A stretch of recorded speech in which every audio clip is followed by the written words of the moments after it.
and this is Becca, and we're from the World Bird Sanctuary, and we're located down in St. Louis in Valley Park. And we were founded back in 1977 by a gentleman named Walter Crawford. And he founded back then a facility to help out birds of prey because back in the 70s there weren't a lot of places that were helping out anything that like got sick or injured or orphaned or anything like that. So he started what was called the Raptor Rehabilitation and Propagation Project. Give her a moment to fingerspell that. So, fortunately, World Bird Sanctuary is much easier to say, and it said a lot about, but originally it said a lot about what we like to get called out these birds. So we still do rehabilitation. We take in sick, injured, orphaned birds, but we only take in hawks, falcons, eagles, owls, and vultures. And last year, we took in nearly 800 of those birds. We fixed them up and got as many of them back out into their native habitat where they belong so they can fly free.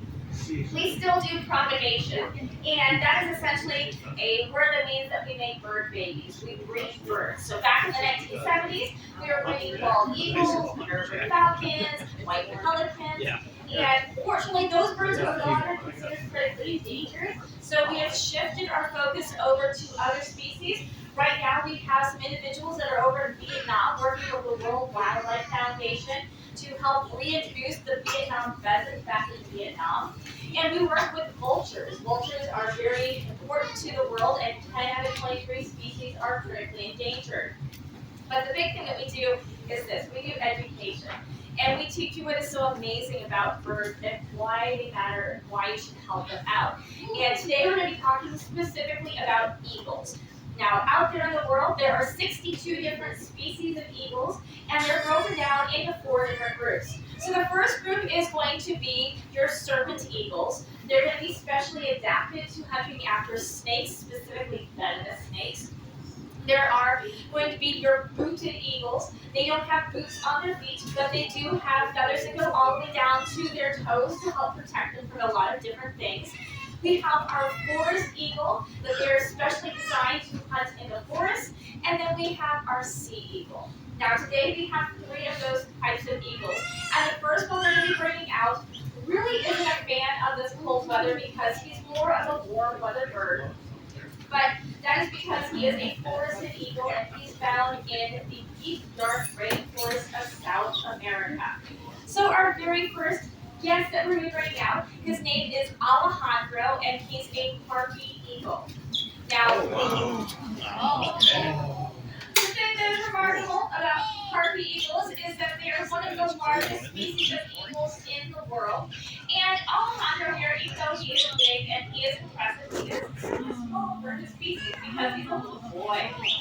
But they are found in South America, so as a forest eagle, he is specially adapted to hunting in the deep, dark forest.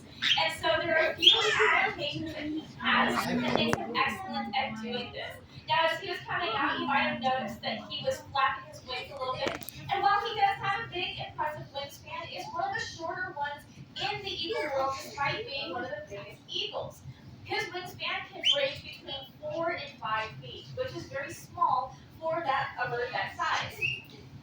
But when he pairs that with that very long tail, what that means is that he's going to be very agile because when you're thinking about the rainforest, it's not big, wide open areas. It is a dense canopy that has a lot of trees that he has to maneuver around. So that means that he has to have short wings and a long tail to make him very agile to zip in between those trees. Now, what he's going to be hunting after is going to be a lot of mammals. So he's going to go after anything that might be running around on the ground, like ground mammals. They have been known to go after things like sloths. So the harpy eagle is known as the sloth killer.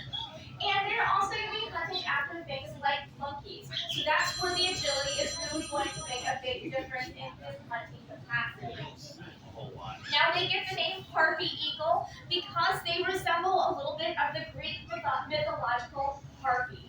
So that is, they had the face of a woman and the body of a bird. And the first time somebody ever saw a harpy eagle and saw that big round face looking down at them with those beautiful little eyes, they thought that he looked a little bit like a harpy, so that's where they get that name. Now that round face helps him out immensely when he's hunting after his food, and that is because in the rainforest, only about 10% of the light gets through the canopy of trees. It is very dark in there. And if you are an eagle instead of an owl, you need to be able to not only have excellent eyesight to find your prey, but you have to have excellent hearing to hear your prey. So that wide face that he has there will serve like a satellite dish to gather in that sound so he can equally use his hearing as well as his eyesight to catch his food. Now he is also very large, and you might notice that Becca has a big, thick glove while she's holding him, and that is because they have those big, strong, powerful feet. And on the back one, so he has that back talon, we call it a hallux. That back hallux is about 3 to 4 inches long and it's about the size of a grizzly bear claw. And this is very important because going back to the things that they're going to eat, this is a bird that can take down prey that is larger and heavier than them. So I'm going to ask you guys a question. How strong do you think Becca is? How much do you think that Alejandro weighs? 50. Anyone want to guess? Yes. 50 pounds. 40 pounds? 4 pounds? 40. 40 pounds. Okay, 40 pounds. Anyone else? 50. 50? 400. 400? 80. 80? 28? Pretty big. 30? All right. Would you believe that he weighs 10 pounds?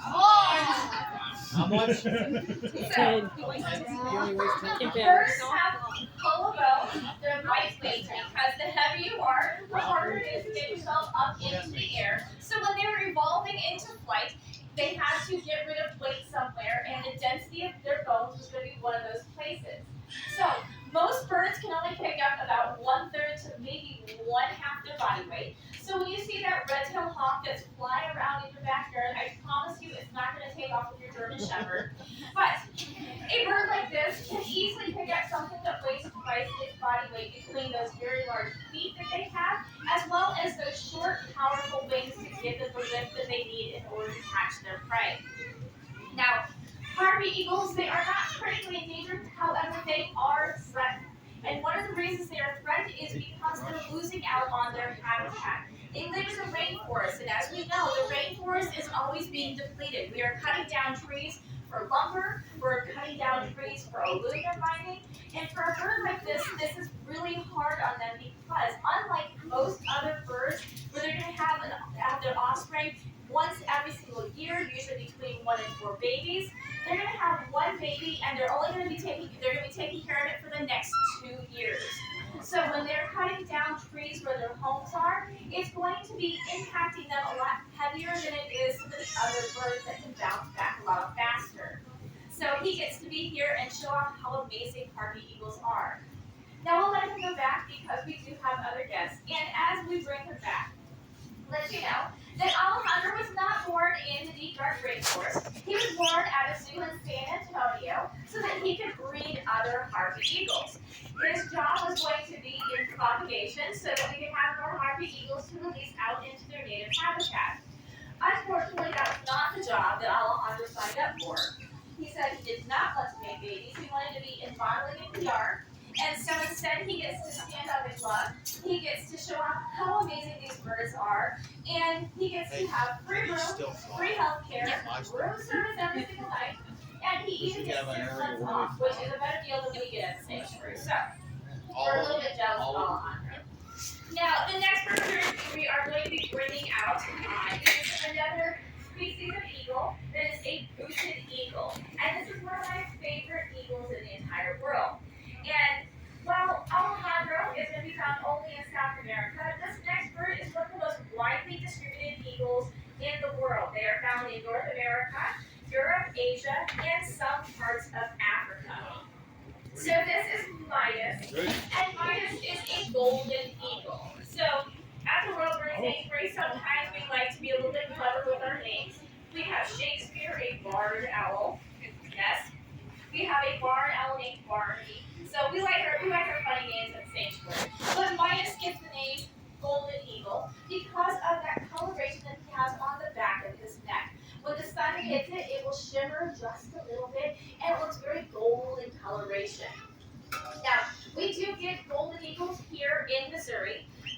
not necessarily going to see them year round. We typically see them in the winter time when they're kind of moving from one area to another looking for food. So we will see them, but usually if you're seeing a bird that looks a lot like this, you're going to be looking at a juvenile bald eagle.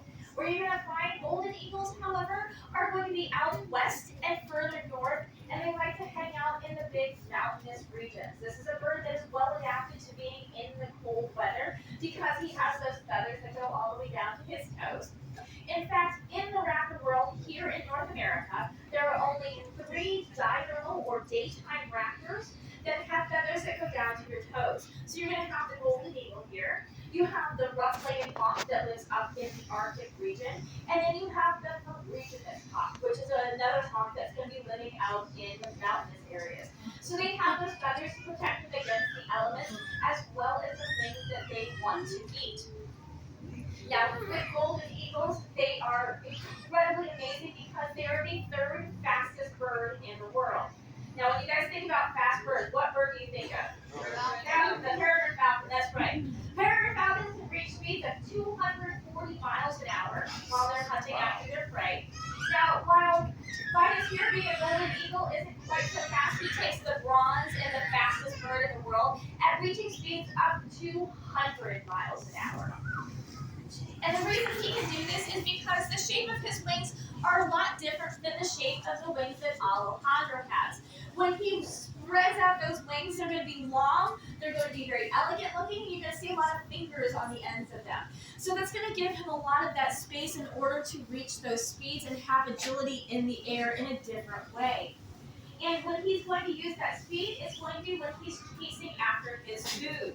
So when he's out hunting, he's going to be out in the big wide open areas or along the mountains, and he's going to be chasing after things like jackrabbits and hares. He's going to be going after a lot of ground birds as well. So he needs to be very fast in order to overtake them, in order to catch them and bring them home so he can eat them. But going back to how birds can't pick up more than their own body weight, this is where golden eagles will use their smarts instead of everything else to catch their food, and they're going to use gravity to help them out. So one of the things that they love to hunt after are going to be mountain goats. Now, mountain goats stand about like this tall, and they might weigh about 70 pounds, and Midas here only weighs 8 pounds. So in order to take down something that's 10 times his body weight, he'll use science to help him out. So what he'll do is he will be soaring very, very high overhead, and when he sees that mountain goat on the edge of that mountain, he's going to swoop down at that 200 miles an hour, and he's going to grab him with his feet, he's going to throw the mountain goat down the side of the mountain.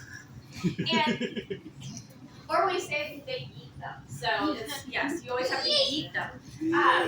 But what happens is that mountain goat will fall down the mountain, and by the time it gets down to the bottom, it's soft, it's tenderized, and it's going to be a wonderful meal for them to be able to enjoy.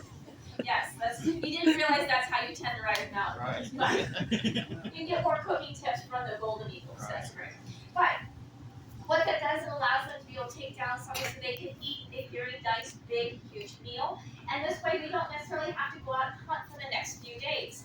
Now, they're not going to be able to eat that entire mountain goat by themselves. He might only eat a pound or 2 of that. So the rest of that food is going to be available for the rest of the animals to scavenge.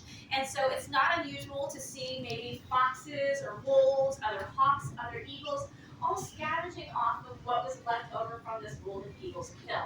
So I like to sometimes say that they are often a caretaker of the world around them. Now, golden eagles are also very smart, and it's not unusual to see them hunting in pairs or trios, which makes them excellent as falconry birds. Does anybody know what falconry is? Have you guys heard about falconry? Some of you have. So falconry is the practice of hunting after prey using a hawk or a falcon as falconry, and a lot of times also with eagles. And out in Mongolia, they still have the golden eagle hunters out there. So out there in the steppes, they'll have these men that are riding around on horses with a golden eagle on their glove, and that golden eagle is part of their family. So what they do is they go out and they trap a first-year golden eagle, and they bring it back to their home, and from there it becomes part of their family. It's not a pet, it's not a tool, it is part of their family, and every day they'll go out and hunt with that eagle to bring back food to the family. Now, with falconers, they only do do this for a short period of time for that animal's life.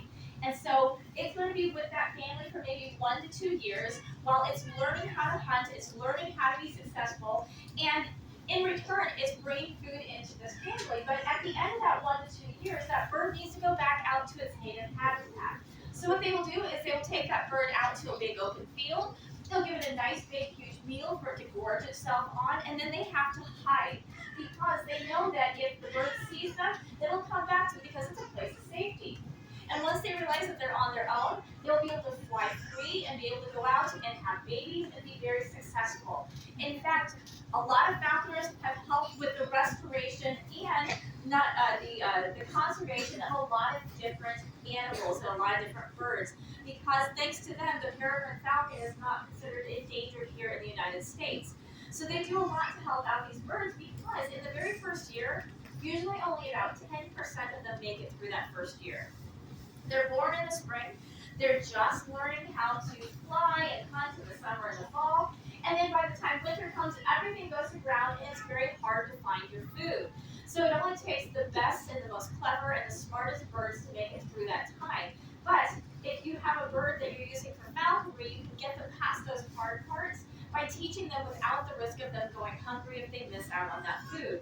So falconers have helped to stay species throughout the entire world for hundreds and thousands of years. Now, Midas has done a fantastic job. We will let him go back. He is with us because, unfortunately for him, when he was a lot younger, he was hunting after something and got a stick to his eye. So he came into a rehab facility in Wyoming, and he had damage to that eye. And after they rehabbed him and put him out with a falconer to test to make sure that he could hunt, they found that Midas lacked depth perception after about 50 feet. So that meant that if he was soaring high overhead, he was trying to go after a jackrabbit, he might either completely miss it or he might come in too hard and hit the ground and injure himself. So he gets to spend the rest of his life with us. He was found in 2013, and it won't be unusual for him to live anywhere between 40 and 50 years. So he still has a long life ahead of him. Oh, okay. Now we're going to bring out the last bird that you guys have been waiting to see. And it's not going to look how you think it's going to look. So we're going to be talking about a bald eagle. And when we think about bald eagles, we're usually thinking about that white head and that white tail. But we're going to show off a bird that often gets mistaken for a golden eagle. So this is going to be, maybe if he's coming out, there we go. No, we're very, yes, there we go. We are very comfortable in our dressing room right now. It's cozy in here. So this is Maverick, and Maverick is a juvenile bald eagle. He's only 2 years old. So he has the coloration that is, there you go. He has the coloration that is very normal among 2-year-old eagles. Now, in bald eagle world, we can usually tell the age of one based on they tell their age up until the age of 5 based on the coloration of their feathers.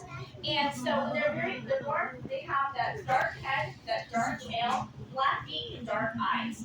But once they hit age 2, they're going to get that mottling all over their body. So you're going to see a lot of that white that's on their chest and on the undersides of their wings. Once they hit the age of 5, they're going to start getting that little bit of white on their head and on their tail. By 4, their head's going to look dirty, like they have to go through the wash just one more time. And then by the time they reach age 5, that's when they get that brilliant white head and that brilliant white tail. Their beak is going to turn all yellow and their eyes are going to lighten up just a little bit as well. So this is a way that actually we can tell the age of an eagle based on those coloration. Now, we also like to say that birders are not very creative when it comes to naming their birds. And so when we say bald eagle, that doesn't mean that they are bald. That means that it is a word that used to mean white, B-A-L-D-E. So the first time that the Americans came over and they saw that white head, they said it was a very bald eagle because of the white on its head. So that's where they get the name bald.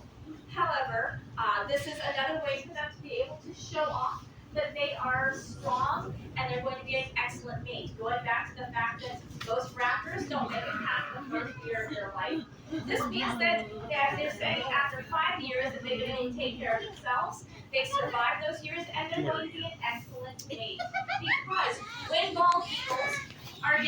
also mate, they are mating for life. They want to stick with that mate year after year. So they want to make sure that they have the strongest and the best provider, because the other thing is that with bald eagles, both the males and the females are going to be sitting on the eggs, incubating them. They're going to be out there both getting food for those babies, and so they want to make sure that they have the absolute best provider for those offspring. They also love to go back to the same nest year after year. One thing that we know about bald eagles' nests is that a lot of times they're so large it's very easy to see them from a distance on the road. And that is because they need a lot of space for those babies when they hatch them. And again, as they come back to them year after year, they're going to be always doing a little bit of home improvements. They're going to be bringing in more sticks, making it bigger, adding on those additions, maybe putting in a sunroom. Just kidding, they don't need sunrooms. But they're going to be constantly adding on to it so that they have a strong nest for those babies. In fact, the longer that nest gets added onto, the heavier it gets. And the largest one that was on record was 9 feet wide, 20 feet tall, and it weighed 2 tons by the time that it broke the tree that it was in. So they're very, very intent on going back to that same place year after year, because they're always looking to make sure they're in a spot that has a lot of water and has a lot of food. Now, he is a sea eagle, which means he's going to be eating a lot of fish. And so, as such, he has some adaptations that make him excellent at hunting after fish. And the first thing is going to be his excellent eyesight. Now, you guys have probably heard the term eagle eyes before, right? Yes.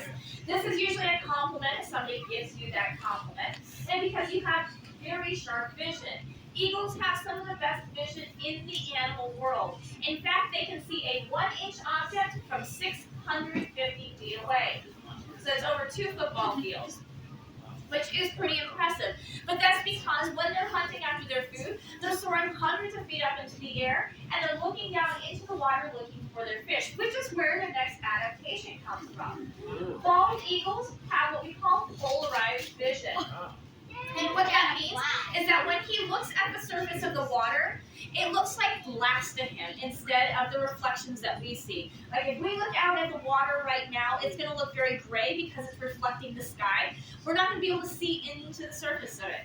However, if Maverick were to look into that water, it would look perfectly clear to him. And that allows him to be able to see those fish swimming in the water. But when he swoops down to grab that fish, he wants it to be exactly where he thinks that it is. And if anybody's ever dropped a penny or an object down into a pool or a puddle and you try to go down to grab it, it's not exactly where you think it is because of how the light bends in the water due to refraction. But bald eagles have the ability to account for refraction, so when they go down and grab that fish, it's exactly where they hope that it would be. But the best part is that once they catch that fish, they are not going anywhere. So how many of you have held on to a fish before? How many of you had a fish slip out of your hands before? Yes? That is because we don't have special eagle feet.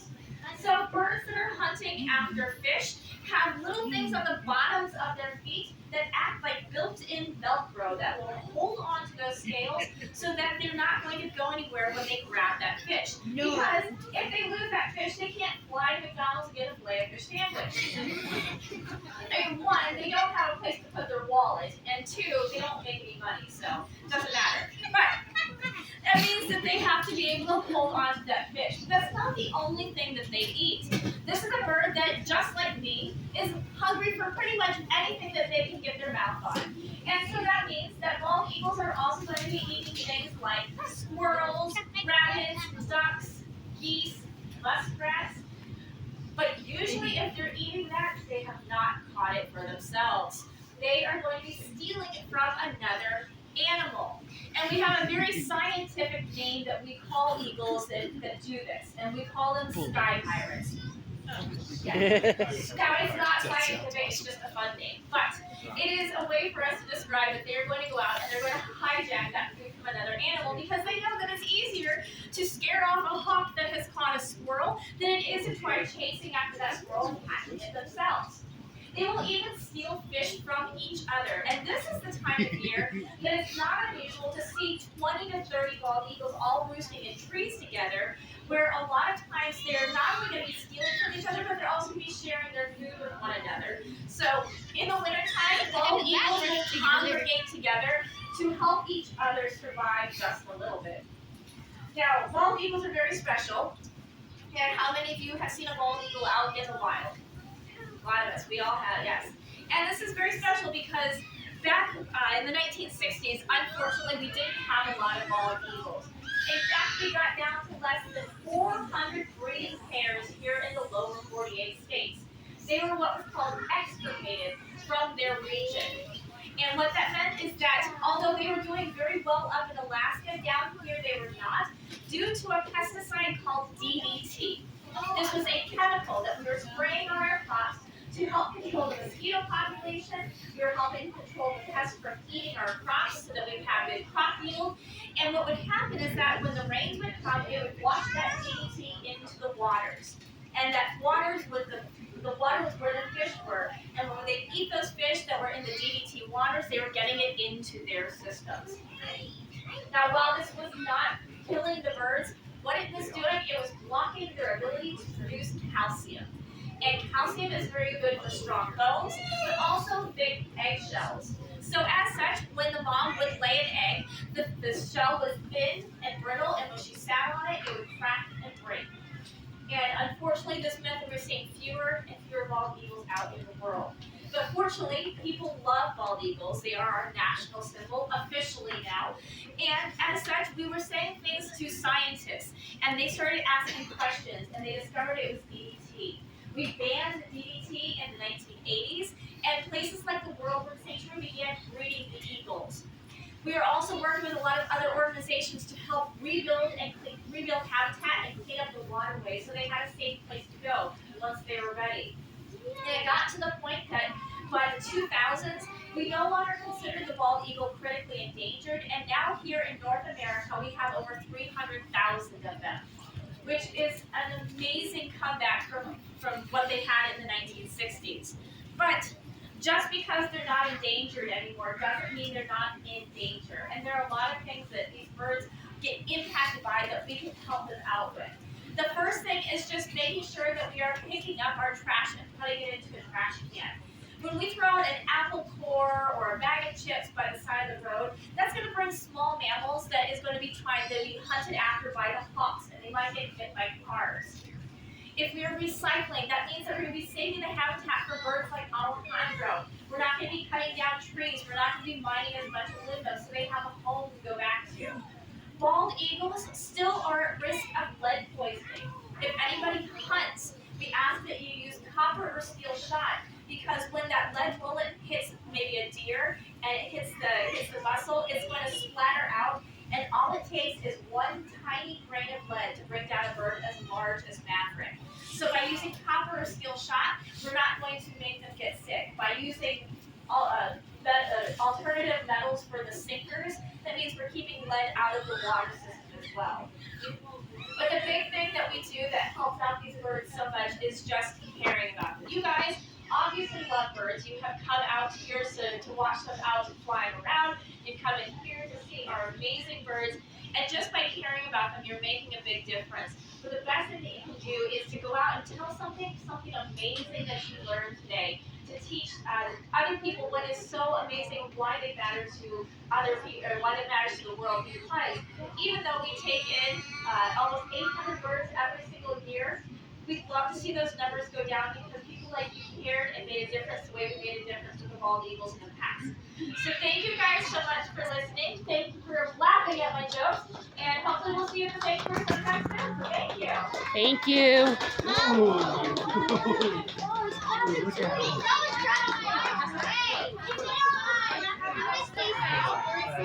We're going to have you guys filter out through that one too. Yeah, we're going to be exiting this far corner down here. Thank you.